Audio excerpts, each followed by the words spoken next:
Good morning, everybody. Glad to have you all on. Grab your coffee. I went fancy today. I switched up my coffee cup. I hope that says S. Yeah, I switched up my coffee cup. My little Scottish look here, my tartan. Glad y'all could be here. I hope y'all had a great weekend. Make sure you hit that share button, everybody. Hit the different emojis. Tell us how great and how much you love this show. Share it with your friends. And we grab a cup of coffee and we'll get started here in just a minute. And admire Alex's artwork behind me, which is just gorgeous. She did a good job. All right, let's get going, everybody. Good morning. Welcome to the 46th episode of FinTech Insider, the Breakfast Show US. I'm Sam Wall, 11FS Managing Director, North America. I'll be your host for the morning show. Do let us know where you're watching from, because we'd love to hear what part of the world you are in, and we'll give you a shout out. And also, most importantly, please share the link to this stream. Look down on the bottom left, and you'll see a little share button. Just smack that thing. Let people know that you're watching this. Hit the like buttons, and please subscribe to 11FS on LinkedIn so you never miss a show. If you haven't read our latest research yet, the link is in the post here, but it's really fantastic. It's about the needs of SMB owners in the U.S. and how financial institutions can make propositions to better serve them. Head to bit.ly/DIGITASMB or click the link in the post. And we also released a research report together with Plaid about how open finance will shape the industry. You can access that one at bit.ly/openfinance 2020. Those reports are both outstanding. We've gotten great feedback from everybody. All right, first off, 3 news stories that I saw in the past 24 hours that caught my attention and should have yours. The first one is from TechCrunch. Curve, the over-the-top banking platform that lets you consolidate all of your bank cards into a single Curve card and app, is quietly testing its planned Klarna rival, dubbed Curve Credit. The new feature is being tested with a small number of customers ahead of a full launch later this year. It offers credit on purchase orders made via your Curve card to be paid back in installments. The idea is to offer an alternative to other sources of consumer credit in the longer term, compete head-on with point-of-sale finance companies such as Klarna. However, unlike the likes of Klarna, Curve doesn't necessarily require merchants to directly support the Curve credit as a payment option at checkout. Instead, Curve uses simply pay with their credit debit card to access the feature, although direct merchant partnerships could allow for additional perks, such as merchant subsidized interest-free payments for a set period. And you may recall we had Amanda Orson, who was the North American head of Curve, on our show about 2 weeks ago. She was a Citadel graduate, and that was a really fun show. So take a look at it. Second story, Bloomberg, they note Dubai International Financial Center has invested in 4 financial tech startups as part of the Business Hub's $100 million fund to help companies seeking access to the Middle East, Africa, and Southeast Asia. These companies include FlexPay, which is a cloud-based B2B fintech employee benefits platform; GoRise, a holistic and seamless financial services platform for 250 million global migrants; Now Money, which provides payroll services to Gulf-based companies and app-based accounts with physical debit card and remittance options for each of their lower income workers; and Swara, which I probably slaughtered that name, which is a robo-advisory wealth management firm. I do like that basically the first 3 that I just mentioned are all around the migrant and expat workers in Dubai. Dubai, if I remember right, something like 85% of their population is not from Dubai. So they're sending money elsewhere. And last but not least, the winner of the Captain Obvious Award goes to the Wall Street Journal today, who reports people aren't visiting branches. Sorry.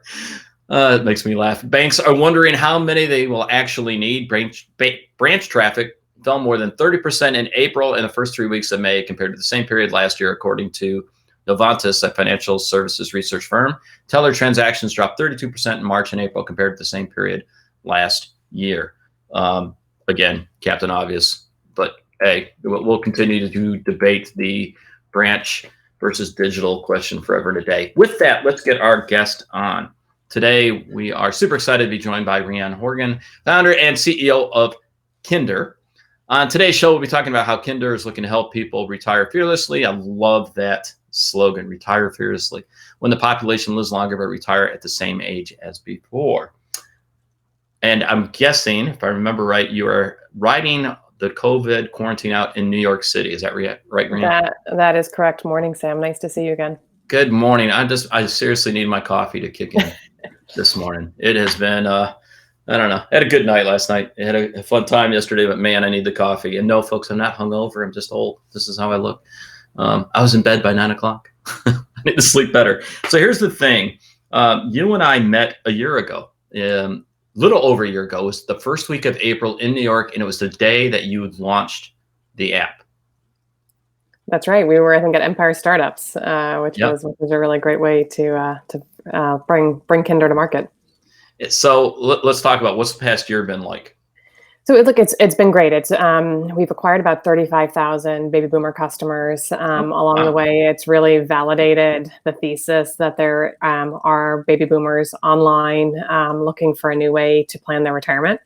I think what's been really exciting is that we've really figured out and developed what that acquisition playbook looks like. I think so many products that are designed today are brought to market for a younger demographic, and it's you kind of know what that playbook looks like.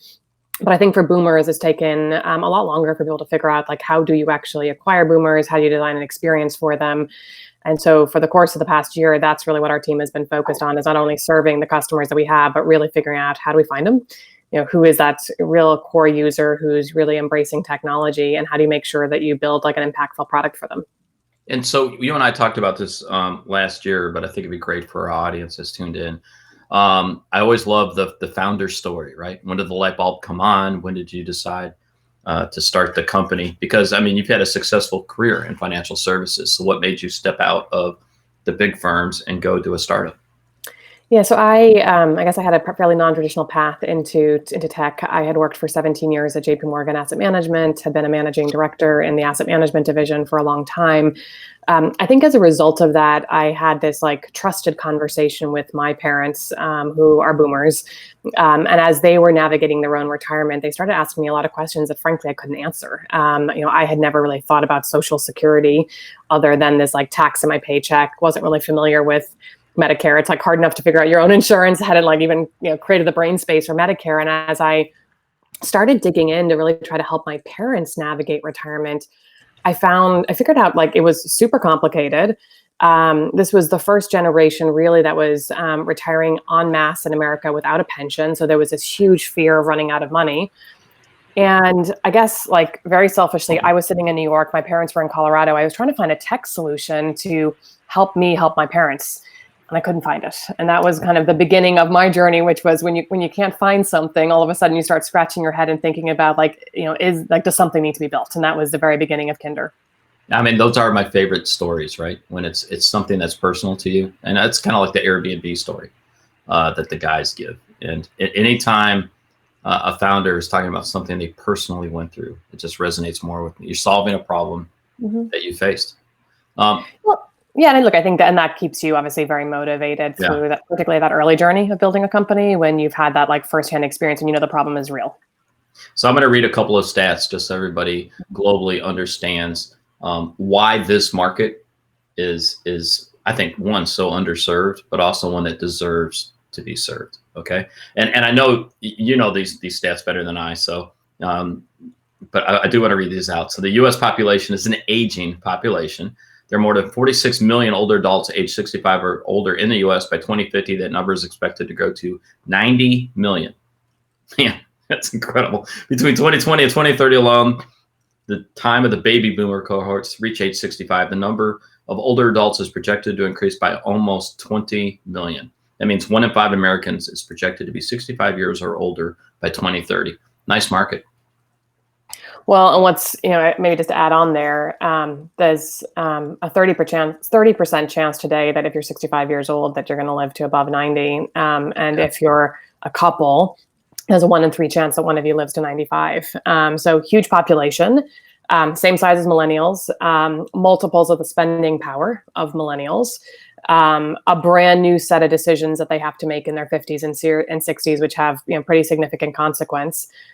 And this kind of first-time generation dealing with this, the pros and cons of longevity.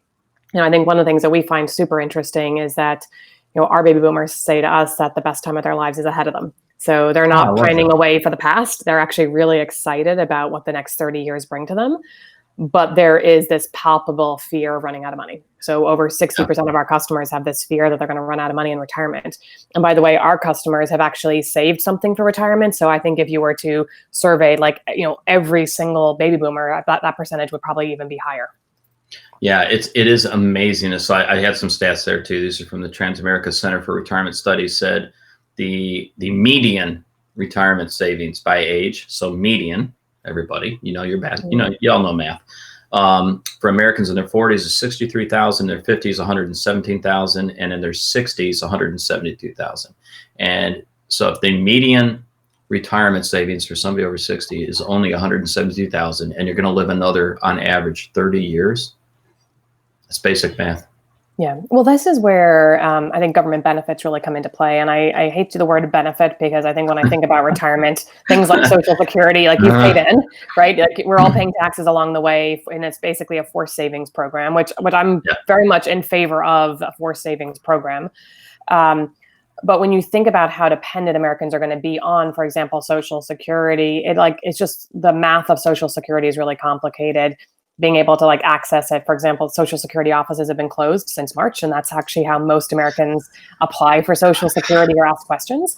And so I think we have these aspects of your financial wellness that don't really fall in the purview of traditional asset management or insurance. And I think that actually has been one of the challenges for this generation, is that they're trying to cobble together all these different components. And today there isn't this one platform. Or pre-Kindur, there wasn't this platform that really allowed you to pull it together. And that's really been our goal, is how do we help you pull all these pieces together, the health, the wealth.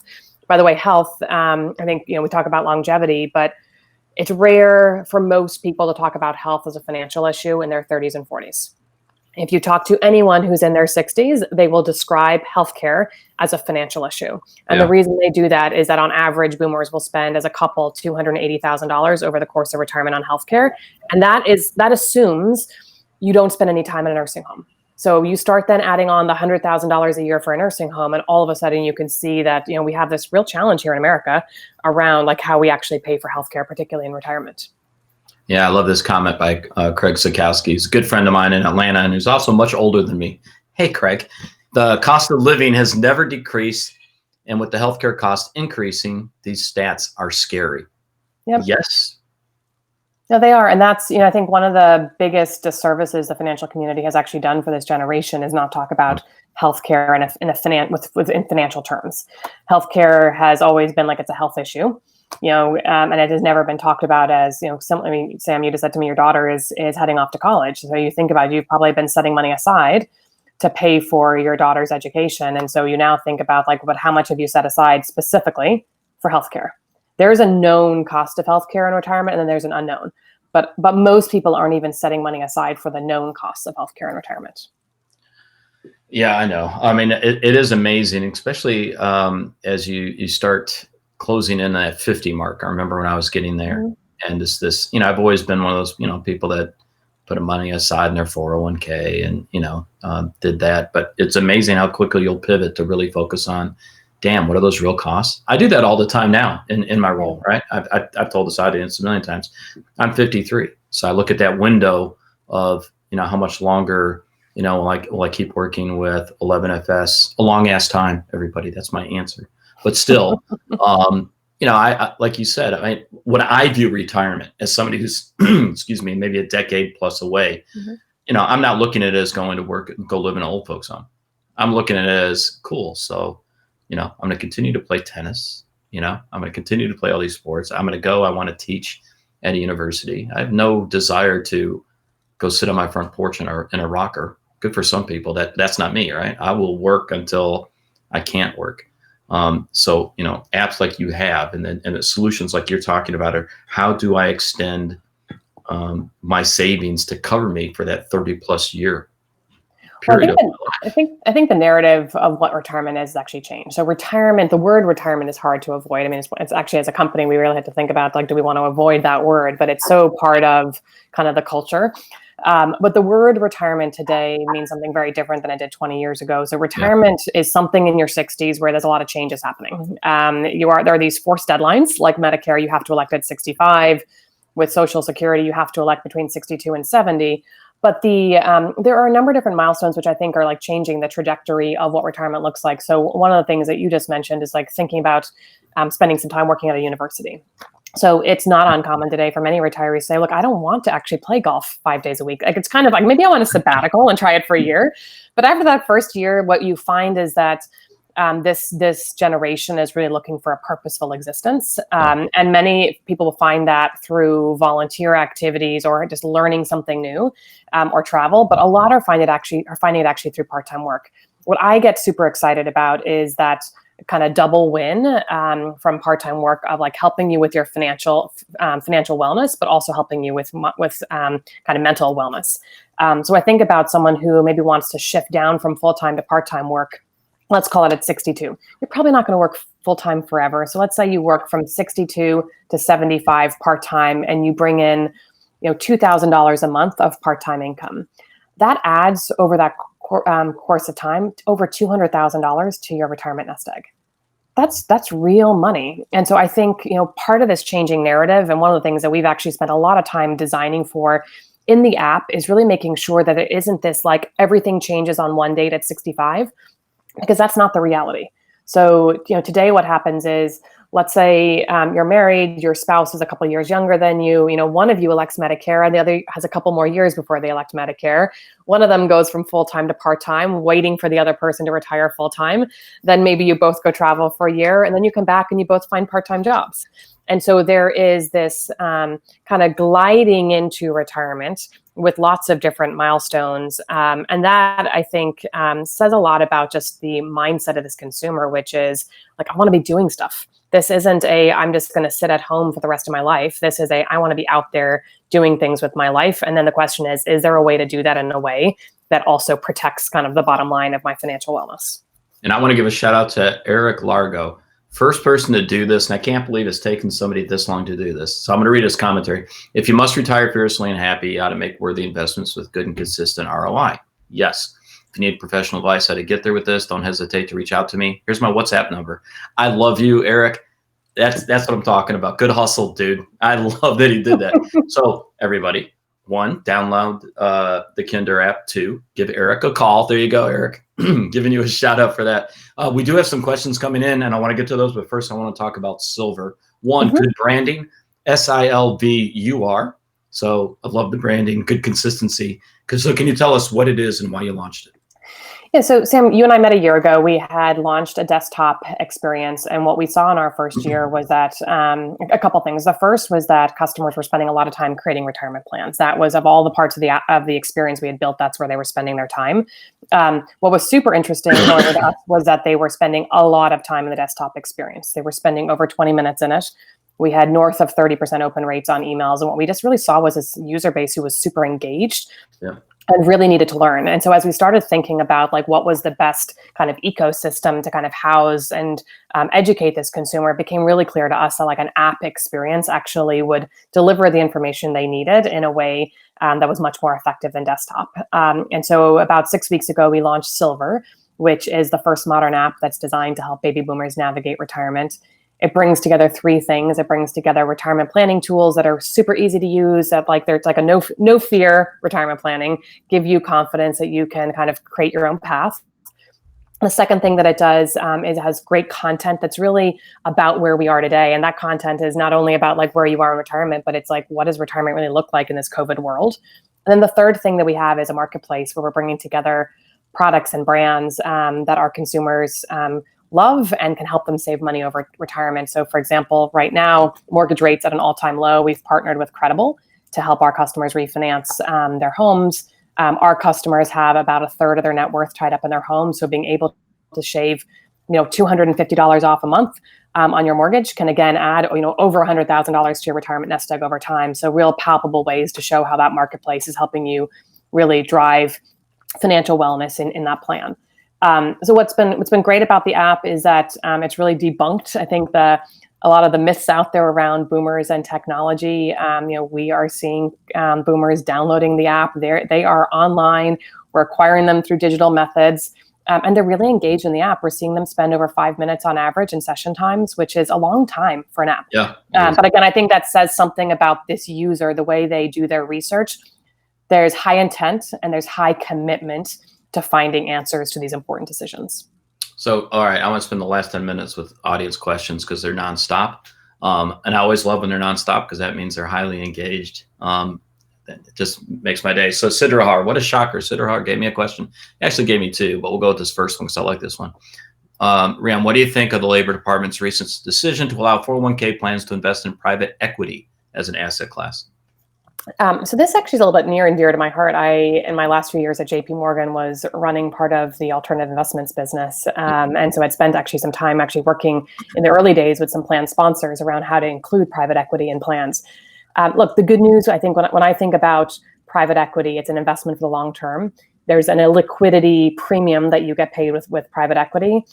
So to me, it's a very natural asset to be including in a 401k. You don't need the entire 401k to be liquid every single day for every single participant.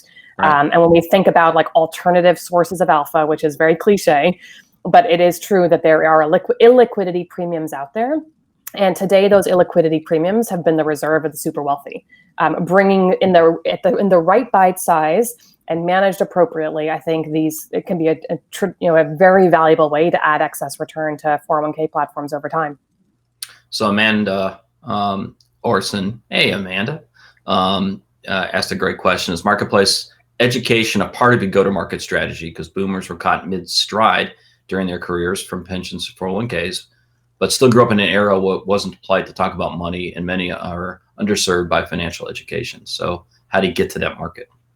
So look, I think you're right that it's kind of impolite at the dinner table to talk about money. But what actually isn't impolite for this generation to talk about at the dinner table is government benefits, is figuring out Medicare, is all these big decisions that they're making. So you might be surprised at how much this generation actually talks to each other as they make decisions. And that, I think, there's definitely you can have a conversation about Medicare and which supplemental plan you're on and which broker you used without telling someone whether your nest egg is $250,000 or $1 million or 10 million.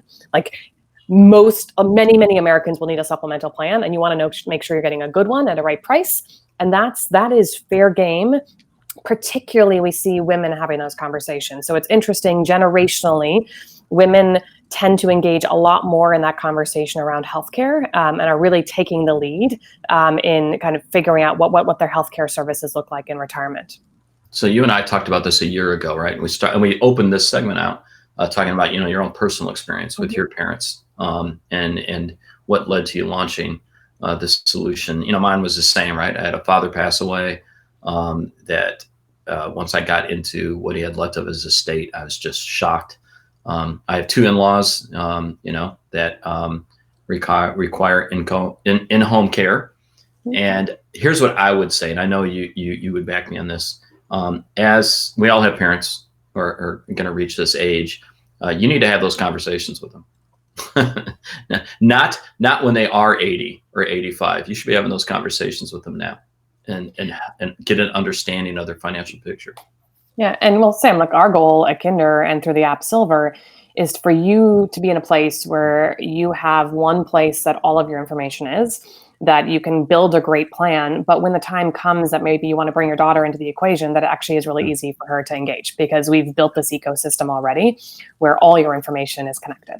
And that, I think, like the baton passing system is like super, super messy. But if we can get you in your 50s in a place where you're feeling really good about where you're going with a really clear path, I hope for this generation of boomers that when their adult children are taking care of them, it'll be a little more seamless than what boomers are facing today with their own parents, which is, frankly, a mess. As someone who's lived through it multiple times now, yes. Another good question, Gene Donnelly. What is the biggest challenge that Kindur sees for addressing the baby boomer retirement space? So, you've got the cost transparency issue, understanding identification of services, the consumer experience, delivery of services, data analytics. I mean, what would you say are the one or two the biggest issues? Okay. Well, first of all, hi, Gene. Nice to hear you. Yeah. I actually think, so the biggest challenge for us is building trust. These are really big, important decisions that this customer is making. And particularly as a startup, we face this really fine line of wanting to be super innovative in how we approach this customer, but at the same time, we need to come across as trustworthy. And how do you do that in this like classic fintech race against time, which is, we're running on short windows of time to get to our next milestones. And I think that is a challenge when you think about the way this customer behaves. This customer has huge spending power, is making huge, big decisions, but is very purposeful in how they behave. And so you have to be able to really design an experience that can meet them where they are and be really patient. And that actually was, when we think about the app, a lot of what we're doing in the marketplace is really trying to find a way to, in small ways, help our customers to also earn the right to be there to make the big decisions. But you have to start small to be able to be their trusted partner for the big decisions. So I'm going to end on this question because it's really good. It comes from Jane Barrett. We all love Jane Barrett to no end. She's the Chief Advocacy Officer at MX. She was also the founder of Gold Bean. She understands the wealth space immensely. So one, everyone else should start their questions off like Jane does. Good morning, lovely people. Good morning, Jane. I love that. Jane says, I have a thesis that multi-generational households will make a significant return, both given the high cost of retirement, nursing homes, and affordability for the next gen buyers. Rhian, do you have insight into this trend, and how do you think about alternate housing strategies? Well, so first of all, again, hi Jane, nice to see you. Hope everything is well in Utah this morning. Look, I think you're right. I think I look around New York City as an example, and I think about all these buildings that were being built with services for millennials, and like the market opportunity pre-COVID, and so we'll see what happens post-COVID. But there was a huge demand actually in the suburbs around New York City for retirees who wanted to move back into the city. They're looking for walkable cities. They're looking for communities that they can live in, that they can be part of, like vibrant communities. And you think about, like, so I have a 5-year-old and a 7-year-old. So it wasn't too long ago that I was trying to like squeeze the stroller, into the elevator in the apartment building and like into the door that wasn't really quite built for strollers. But imagine again, an apartment that is laid out that facilitates you getting your stroller into the apartment, but also later on in life could actually facilitate a wheelchair or cane or whatever it might be. Now, I actually think like the earliest version of that in New York City is actually doorman buildings. So if you think about a building with a doorman in New York City, there's an elevator, and there's also someone there to actually help you get your groceries up to your apartment. And the building that my husband and I used to live in, we were by far the youngest people in the building. I will tell you that the older community members in our building really used those services, and it allowed them to stay independent a lot longer. So I think there's multi-generational, which is, my dad spending more time with me, which he is absolutely doing. But there's also, I think, a really interesting opportunity to design in a way that we don't all have to move at multiple life moments, and that you could have a house that actually could work for not only multiple generations in a family, but that you could live with it throughout your life, because it was designed in a way that kind of recognized the different kind of phases of life you're going to go through. And I think, urban design will be different than residential, than suburban, but in the urban communities, there's a severe lack of buildings that have been built with the services. And I will just tell you one maybe last thought on that side is, we all talk about millennials wanting community. Boomers want community. Amen. They want a place to be able to spend time with their friends. And so thinking about how you design, urban residential buildings for boomers with community facilities so that they can cook together, that they can, watch movies together. Like it's actually not that different from millennials. Maybe the design aesthetic will be a little bit different, but the actual human connectivity, boomers want that. And for some reason, we are ignoring that desire from this community. I'll tell you, and I'll end on this. I know we're going a little bit over, but one of my favorite stories I ever read was, and I think it was in Sweden, where they had several retirement homes where they opened up some of their rooms to college students for free room and board, but they had to provide 30 hours over a month of work of spending time with the people they're living with. And I read that and went, that's one of the damn brightest things I've ever read in my life, to overcome loneliness, but also to overcome loneliness for those that have to live in those homes, but also the idea of passing knowledge down to a younger generation. Yeah. I read that and I just thought, damn, why hasn't somebody spun that up here in the U.S.? And I know why, for the legality reasons, but still, just a great story. Yeah. Well, look, but it's happening. It's happening in informal ways. So I always thought it's super interesting that Airbnb's most successful hosts are women in their 50s and 60s. True. And think about being, Sam, again, personal, in your 50s and 60s, your kids are starting to leave home, right? And so you're starting to have more space in your home. And so what you see is women in their 50s and 60s are turning their homes into businesses. creating retirement income, but also loving the socialization and the community that they're building. And so I think it's, there are so many different ways, particularly for this generation, to think about their home as an asset, but also to think about how does it keep community within their life. Yeah. And folks, if you think that Airbnb was going to die, bookings, since Airbnb in certain states has opened back up, are 2 to 3x what they were a year ago for Airbnb. I'm not even going to put a commentary around COVID. I'm just going to throw that little fact out because I read it this morning. All right, folks, I know we're up against it. So Rhian, where's the best place, one, for people to reach out to you and also to learn more about Kindur and Silver? Yeah, so my email is Rhian, it's RHIAN at Kindur, KINDUR.com. And then you can either download the app in the App Store, or you can find us at Kindur.com or at Silver, SILVUR.com. But try out the app, give us some feedback. And if you are an investor or you're an entrepreneur yourself and have a brand that you think would be great in our marketplace, we're open for business and looking to bring in awesome modern brands that will help our customers. All right. Well, thank you so much for being here today. It's a great topic. Tomorrow, I'll be joined by Linda Say, and we're going to talk about the importance of diversity and inclusion in the financial industries.